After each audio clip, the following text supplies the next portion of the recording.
you, Audrius. Hello, everybody who are on the panel. Now we're going to speak about digital and programmable. We have here in this panel two presenters, two speakers. It's Dr. Professor Philipp Sandner and Pavel Kravchenko. And also me, Audrius Kabašinskas from Kaunas University of Technology. I will moderate this talk, and let's start our discussion. So, Professor Sandner, what is the main task in this area, and what are the main issues which we want to talk about? Yeah, so the topic is digital programmable euro. So first, let's clearly define what it is. If we talk about the digital euro, then I would assume that we would like to have the euro on top of a blockchain network running.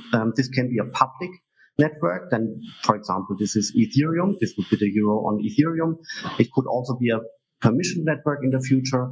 Then this would be, for example, Libra, Facebook's project Libra. This would be the euro on top of Libra. It could be a network of banks, a consortium, such that the euro runs on top of this permission network, or there are also any other variants.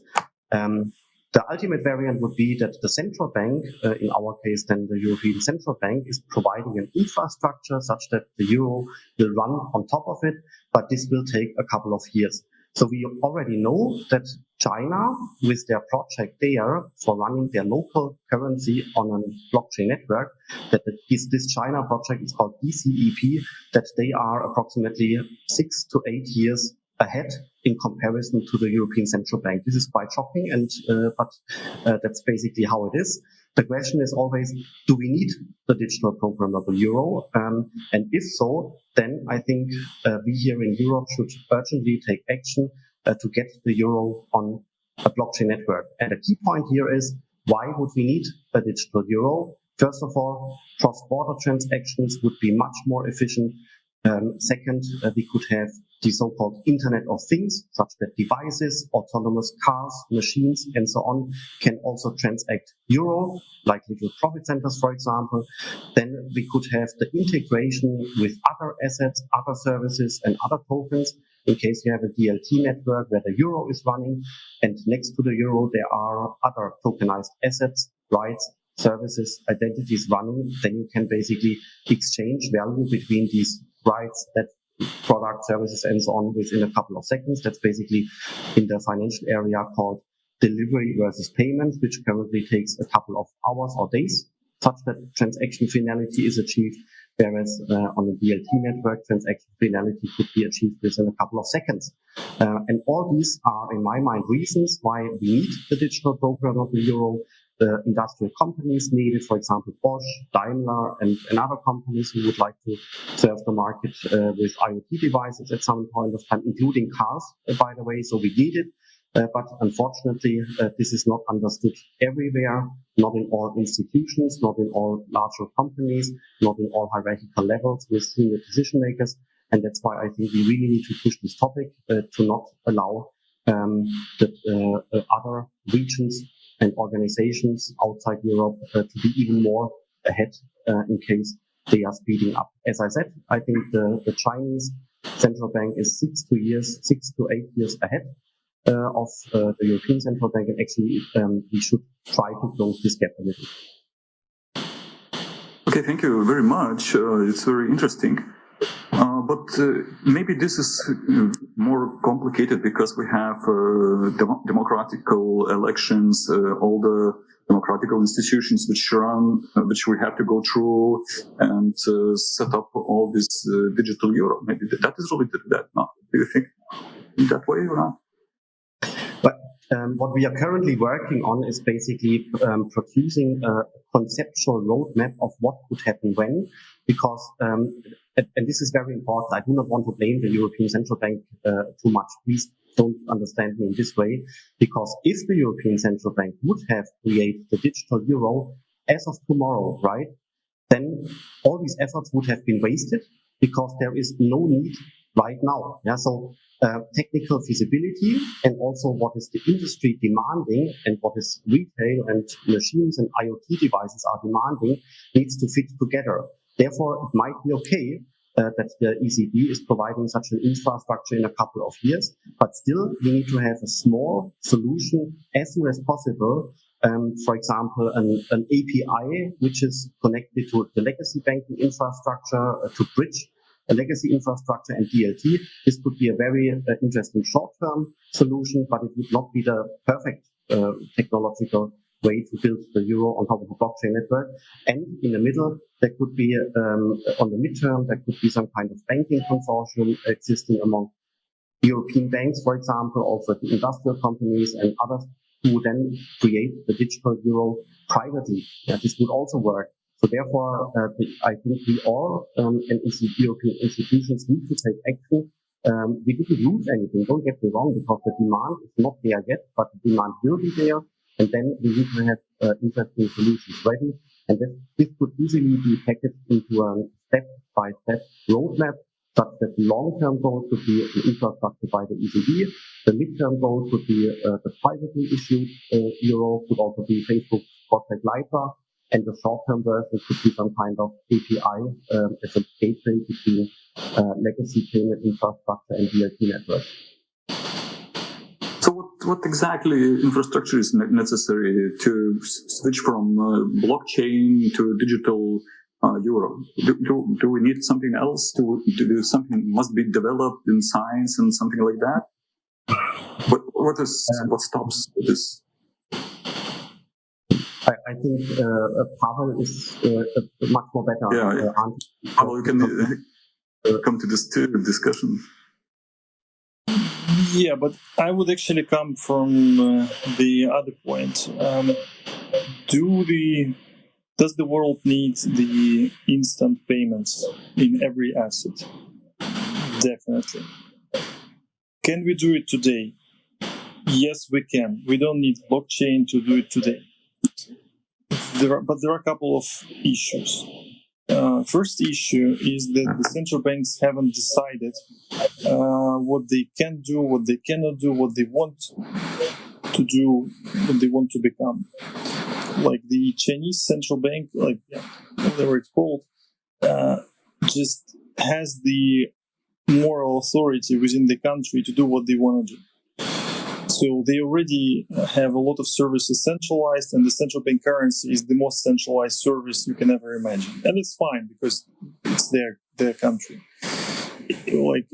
Other central banks, most of them, they don't have the legal authority to serve end customers.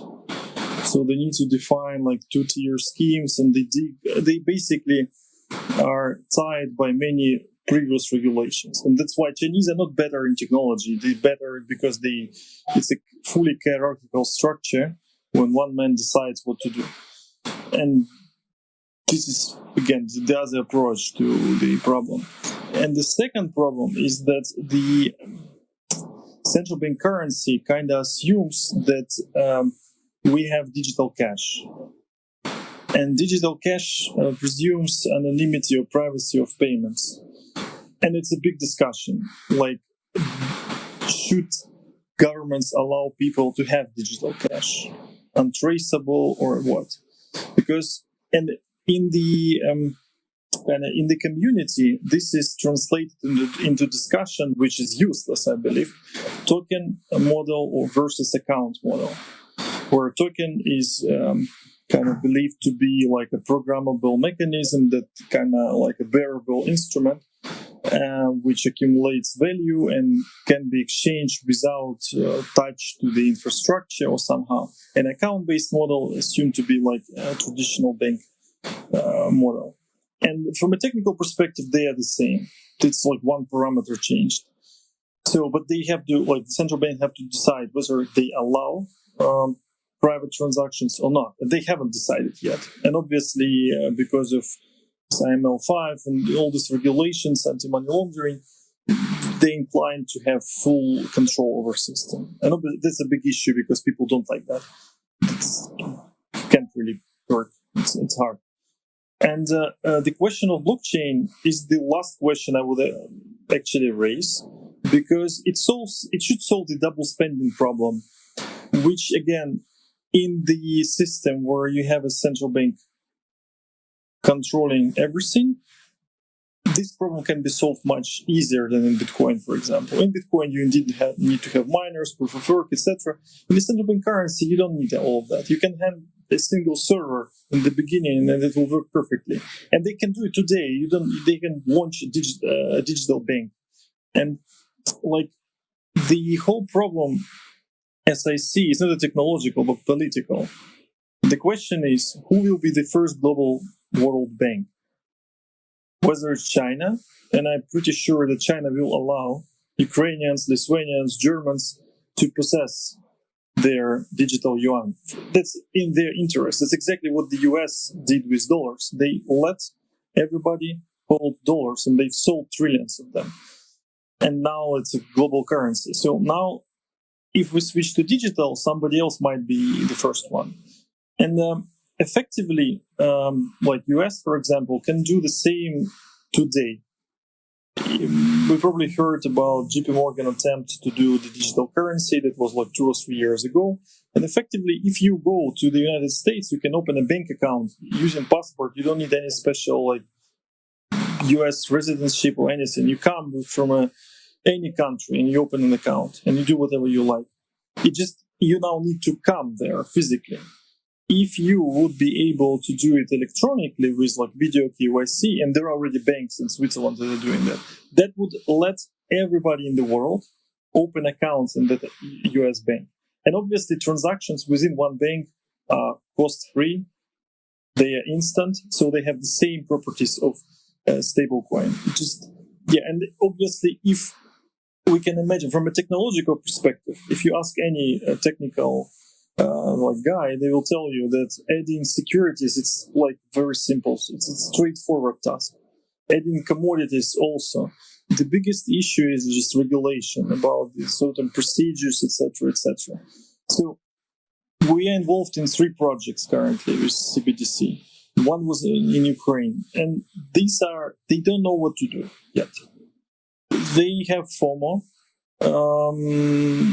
Some of them obviously feel this global, coming global war. Who is the next, what is the next global currency? And they want to participate in that. And the problem of blockchain is just to add some technological flavor, but it's about marketing. So this is my opinion, how I see it, from experience. Okay, thank you. So it's very interesting, but I mean, blockchain is very non-efficient. It consumes a lot of electricity. It can be frauded. A couple of cases of billions were stolen in Bitcoin. I mean, not itself, but is it safe to keep money in that way? I mean, if somebody switches your electricity, whatever, so what happens? This is another confusion that people confuse Bitcoin with blockchain. And I mean, imagine just for a second if Facebook would just launch a payment system, and by the way, they have the license, the banking license or payment license, and they already have the P2P payments, the connected cards in Messenger. That happened 2 years ago. And now they say Libra, big blockchain, and everybody is distracted. This is like, I don't want to use bad words, but this is just, what it is. So sending money peer-to-peer is not a hard task within one bank. Daily life. Within many banks, it is hard. But blockchain, when people hear blockchain, they think about Bitcoin, which requires electricity, which requires miners, attacks. This is not relevant for central bank currency at all. The only thing that is there similar to Bitcoin is the private keys are used to sign transactions, but everything else is different. So we don't have any of this problem. And indeed, blockchain is the natural way to to digitize assets because, first of all, it says let's connect all transactions cryptographically to each other. Makes sense. Then let's have the fully transparent history of all the changes that everybody can verify real time. Makes sense. And the third one, it adds the way to synchronize independent databases that belong to different parties who do not trust each other in a way that they know that this is really the truth. And that's it. And that's all we need from blockchain. But the mechanisms synchronized, there are many of them. And they have been developed for years, for dozens of years. So it's not a super big deal. Just everybody obsessed, blockchain. And I'm a cryptographer. And I don't like this movement because it basically distracting everybody from the way it should be. Yeah. Okay. So, there won't be any problems from technological, and it's mainly probably on political scale, right? And we probably should think next how to control the supervisor and the money sharer. That's maybe the issues, right? Because who will know how much money is in the market? If it will be electronic, maybe with some mechanism, like in bitcoins, but or something like that. When we have limited amount of money. So, what do you think, Philipp? Is that possible that there will be too much money in this way if we will switch to digital money? Well, ideally, if we talk about the digital euro, this would be entirely reliant on the policy of the central bank. This would not be changing in any way. Why? Because institutions would issue the digital euro, for example, it could also be companies collaborating with Facebook's Lytra, for example. They would have to apply for all required licenses. If they would not behave, then this license is taken away, so they are forced to behave. And this then leads to the fact that only the central bank can basically act with their monetary policy. It's an entirely different case if we talk about alternative forms of money, say Bitcoin, Ethereum, MakerDAO with the DAI and all these projects, because they are absorbing purchasing power to some degree, and if they are growing, then at some point of time they might affect monetary policy. But to be very honest, this is very, very, very far away, given the sheer sizes of what's happening at central banks with their volumes of money, and taking the crypto markets with Bitcoin and so on, which are technologically absolutely fascinating, but in terms of size, at this point of time, negligible. Okay. Yeah, it's interesting. So, which one theoretical question, maybe rhetorical question, I still would have free market if we will have just electronical money. People are usually concerned, what if it will be stolen? Of course, you can trace it somehow. Some people are saying that you cannot trace the money if it is completely deliberalized and so on. So what would happen with that? If people won't have real cash in their hands, how they will feel about this? But to be honest, this can all easily be solved, but people, like the masses, they don't really understand this yet. Take information transfer. For example, 30 years ago, we transferred information based on paper, right? And on books, and the invoice was printed on paper, right? So people had something in their hand. And now, if you look at yourself or me and other people, we are getting, I would say, 98% of information electronically via email, WhatsApp, another PDF document and so on. And we are now starting to not print it out anymore. Like even for a tax declaration, that's like the most traditional thing where paper is needed, and notary stuff. This is now slowly becoming electronically, right? So we do not need to print PDF anymore. It's okay to simply have a PDF document that's information simply dematerialized electronically, no physical document, and it's okay for millions of people, right? So there is a huge digital transformation happening between physical information processing and now electronic information processing. And concerning value, right now, this is very often physical. So take the entire area of a society where notaries are asking you to sign paper, for example, real estate stuff and so on, This is all value printed on paper, and then I sign it, and the notary also signs it, and then a legal action has been passed. That's value on paper physically. Same as with physical banknotes and cash, and so on. And in my mind, we are right in the beginning where all this value becomes dematerialized, such that at some point of time, but it will take years, at some point of time, it's okay to have value dematerialized, entirely electronic. And this, of course, would also include the digital euro to map the currently physical euro on an electronic system, but it does not affect the monetary policy of the European Central Bank. And companies, of course, if they are underlying relevant licenses in the market, they cannot do whatever they want to. They cannot create euro without any rules, so they have to stick to the rules. And with this, not too much changes from this architecture. It's just that whatever they are doing in the future, like banks and other financial organizations, they are doing this entirely electronically. Okay, yeah, that's good point. But Pavel, again, I will turn back again to the technological issue. I mean, is it enough current technology? I mean, is it enough secure, enough against cyber crimes and so on? Or do we need to develop something? Because some scientists speak saying that, okay, this technology is something in the middle. Maybe we need to develop something new, which would be much better and much more efficient. What do you think? Please excuse me for the comparison, but existing blockchain technologies like this VMX call application comparing to Zoom. It's like it's still in a prototype mode, even though huge companies develop that, like IBM and other big companies. It is still early days, and this is fine because you can't really develop a technology within 3 years and expect it to be fully mature. But it is enough to make like POCs, MVPs, and try it in the field. And it happens with all innovations. And initially, every innovation has only limited use and has its own constraints, but then being developed, and it could become really great.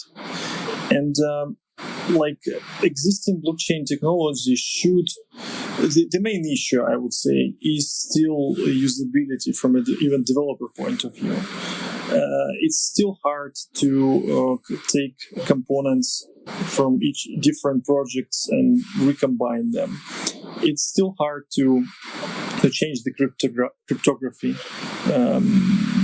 behind the blockchain, because every country has its own most of the countries have their own cryptographic standards and key length and so on and so forth. So European Union very widely uses RSA, which is far outdated standard comparing to ECDSA that's used in blockchain, like in Bitcoin and other projects. So it is very early days, but this is fine because until all the legal questions will be resolved and procedural questions, then technology will be much more mature. And it's 5 to 10 years, we'll have really good tech. So that's my opinion. Okay, so probably, maybe, some scientific projects should be run first to check if this is enough what we have, or I'm mistaken. This is hard. There are many initiatives running parallel. You cannot study a bicycle for 5 years and decide to jump on it. You need to ride it from the first day. And that's exactly the countries and companies that understand the future value of digital signature, everything. They should start today, because in 5 years they will be. You cannot wait for internet to fully penetrate the world and then launch your website. Amazon launched their website in 1996, if I'm not mistaken, and now they kind of conquered the e-commerce market. And I also wanted to comment on the previous question, and I fully agree with Philipp that it was paper and now it's digital, people will get used to it. This is fine. They now do it through games, through neobanks, and so on. What existing technology lacks is proper data integrity protection. So if you have a digital data, even if it's video, you never know whom it comes from, because you can fake it if it's just numbers, easy, even if it's video or voice. You don't know if it's really me. There are deep fake technologies that can fake my words using all previous videos, and that would be used in the future as weapons. So the only way to prove the source of digital data is digital signature and proper key management. And for that, already public key infrastructures are in place. European Union is really good at that, and like Estonia is like probably the most known example, where people vote using their passports where cryptographic keys are embedded. So exactly, yeah. These tools need to be widely used, and then we will be able to have a piece of digital data signed in a way that every person will be able to verify it. Now it's not the case. So people have to get used to it first, and then like revolution will occur. Okay. Yeah, you're Digital probably right. identity, yeah. Yes, of course. Now, of course, many fintech companies are working on that, how to identify persons, how to not fake yourself, and so on. So that's current problem maybe, because you can fake yourself by creating your fake identity and so on. You can open bank accounts sometimes, but of course, but you need some proofs for that. So yeah, of course. So what do you think? What we should talk about next? Because what is the future, of course, of this area? I mean, what should be done first? Of course, political decision, right? Lawmakers should do something. What's next, Philipp? What do you think? You wrote many papers, in many pages, gave many speeches. What do you think? What should be the next? I think the most important point is to do education on behalf of the industry and financial organizations, because also, as Pavel said, the European Central Bank, if they would do the digital euro, that's a large project. This is not going overnight. This takes years. As I said previously, the midterm solution could be a privately organized consortium creating the digital euro, for example, on DLT. This is what I think will happen. But if so, then all these companies, especially industrial companies, I now have Bosch, Daimler, BMW, Siemens in mind, and of course other ones, they need to understand what they can do with the digital euro, where are the new business models, how is it digitally transforming their business, including especially the chances, and where there are chances, there should be some demand for it, and then there should be education within these companies. But I feel that the demand for the digital programmable euro has not yet been emphasized in a very systematic way, such that policymakers are actually hearing that there is a huge demand. And if you talk to companies, Bosch, for example, like the IoT company Bosch, they are really demanding this because they would like to connect their sensors to an euro blockchain network, let's call it that way, such that the sensors can engage in transactions. But in Germany, that's in my mind the most advanced larger industrial companies. Many of the machinery companies there are in Germany, they are just at the beginning of understanding what's possible there. And therefore, I think knowledge transfer, education on behalf of such companies would be very important to be done by themselves, of course, but maybe also to be pushed a little bit by politics, by European institutions, and so on. The society should do something. I mean, there should be some discussions in every country probably, and go very fast, because if politicians will decide that we want it, and let's do it. So they first must convince their citizens, right?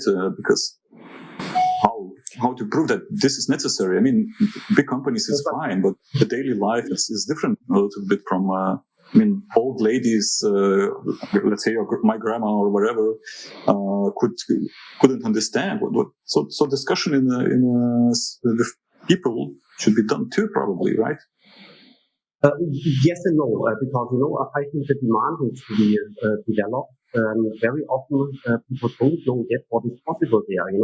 At the end of the day, what I find is important is that for me as a human being, I have my 1, 2, 3 online banking app. I'm perfectly fine. I can transact the euro if I wish, more or less in real time. That's fine.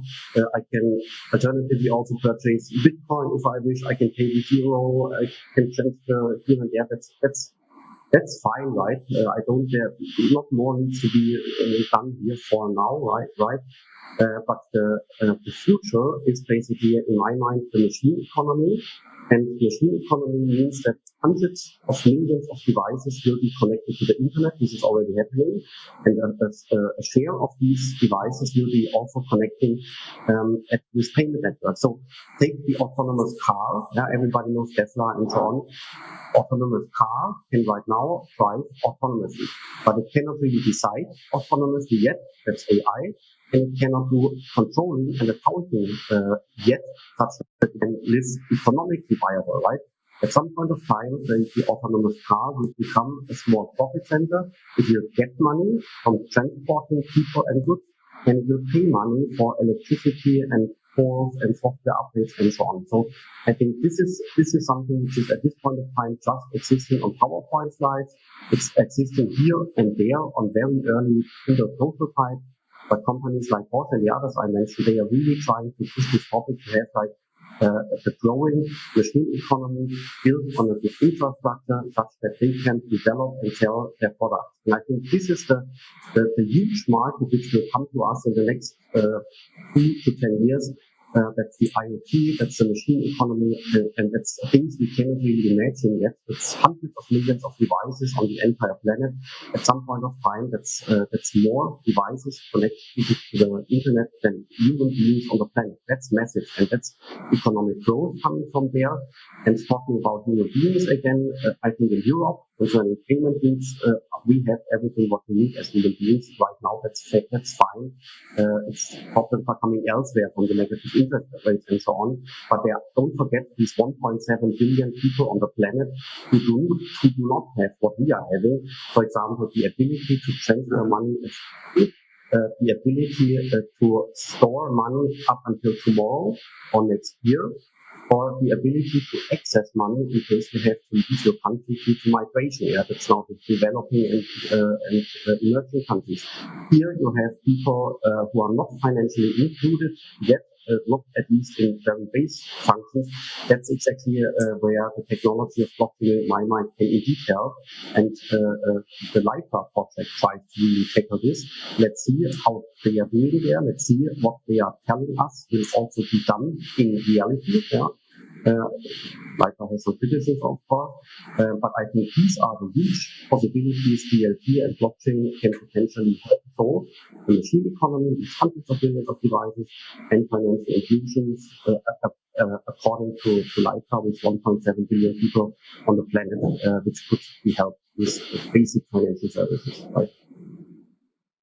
Do you have any estimations how much that could benefit the economy, sovereign countries from such a digital money? I think this is the key question which needs to be answered, right? But you can't answer this with a quickly written Medium article for really estimating the effect on the machine economy, on economic growth, for example, or on the same with financial inclusion.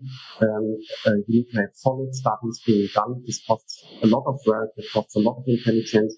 And I think, in case we talk about first step, I think these things need to be investigated. And they need to be investigated, with solid done analysis, but they also have, and that's in my mind more important, they need to be investigated by really visible prototype to have a car connected to the euro, have a sensor connected to the euro, to have people transacting in developing countries with money which they can store up until next year without any inflation locally and stuff. So yes, you need to have paper need to be written as studies done in a solid way. This needs budget that's lacking at this point of time, but you also have to have real life prototypes, real life projects which are really showcasing what's possible here.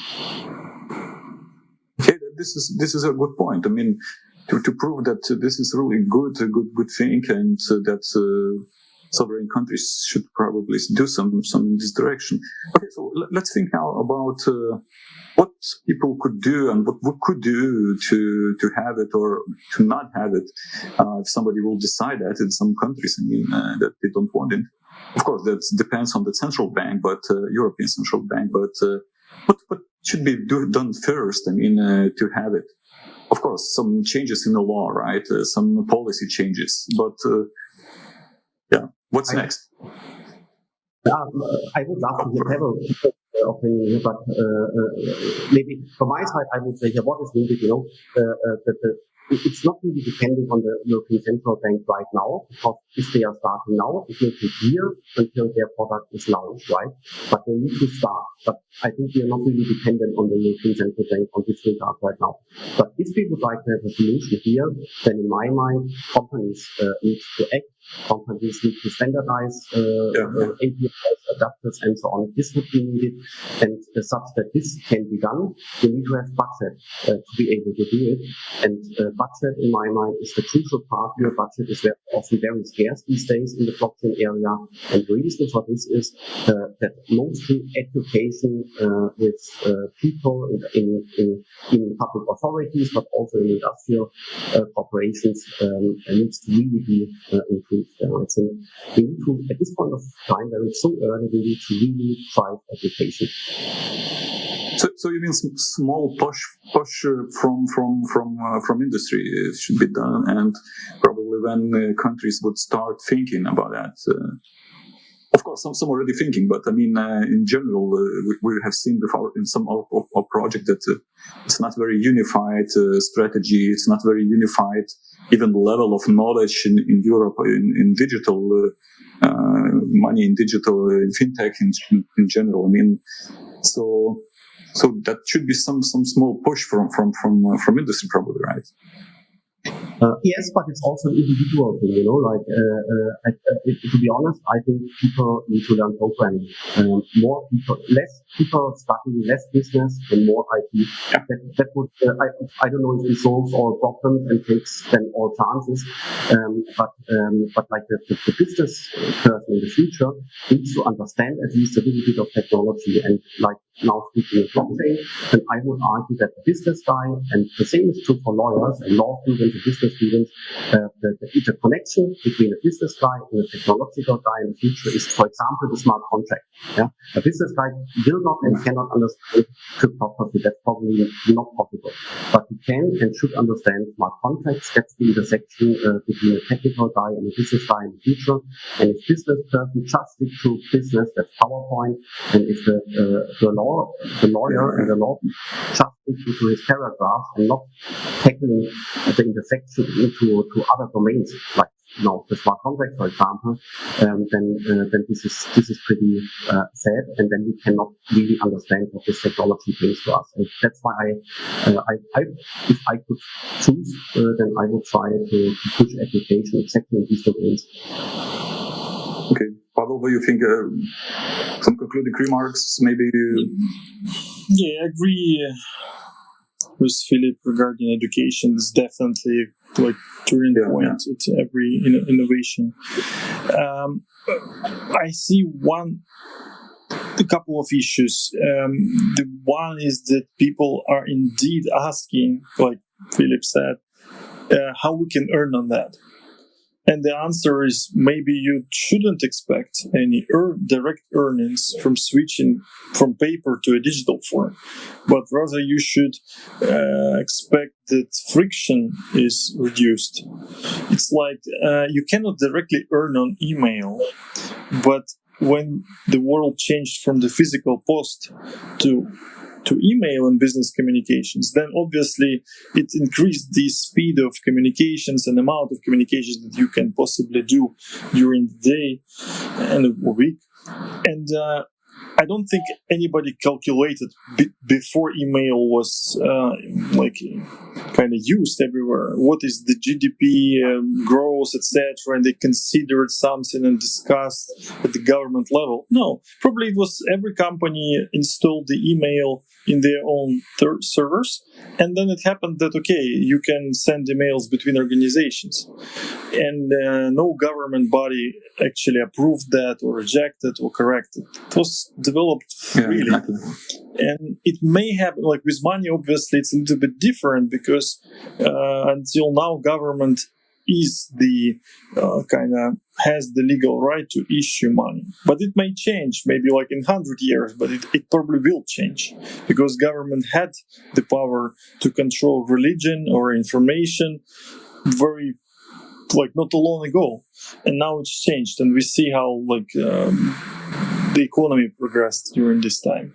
So obviously now there is a competition from Bitcoin or Tether because people start using it. It's just simpler. And one sign of it, people started to take bribes in cryptocurrencies. It means it's good ways of payment, and it's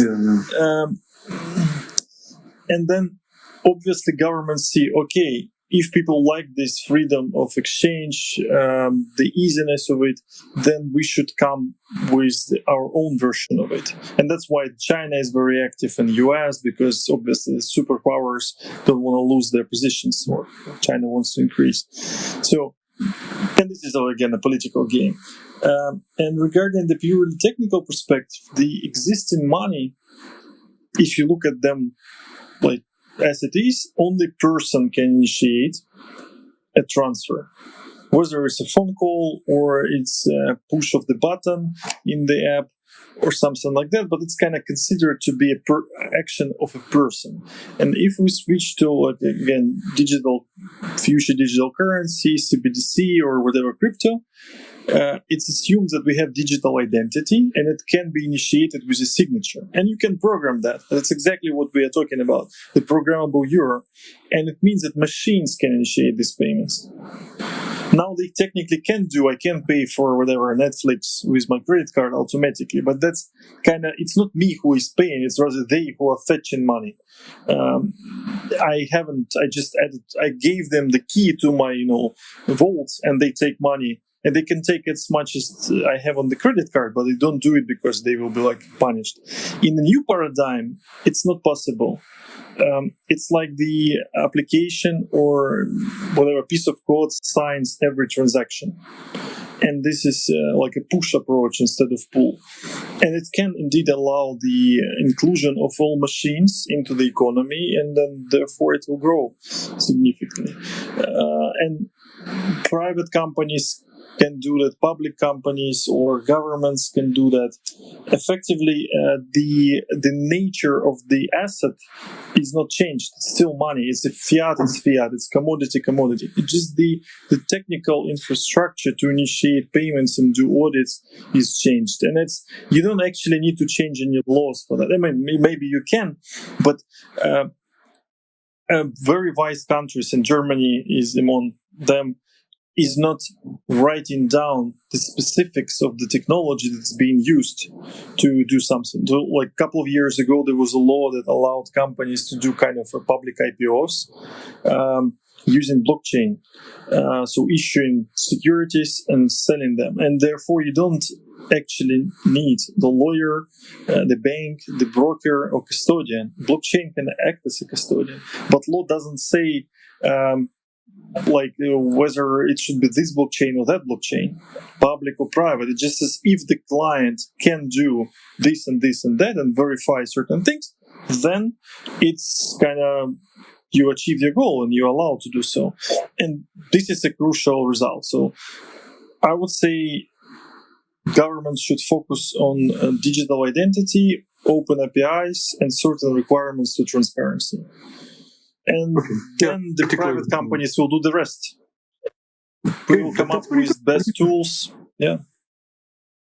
And lawmakers cannot tell us which technology to use. Yeah. That's of course. That's up to us scientists and technology companies. what to present and what was the best one. Okay, guys, thank you, Philipp, and thank you, Pavel, for this discussion. I'm nearly convinced that this is good thing.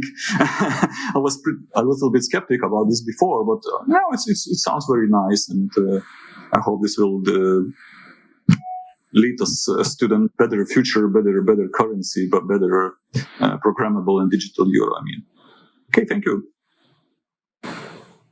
Thank you very much. Okay.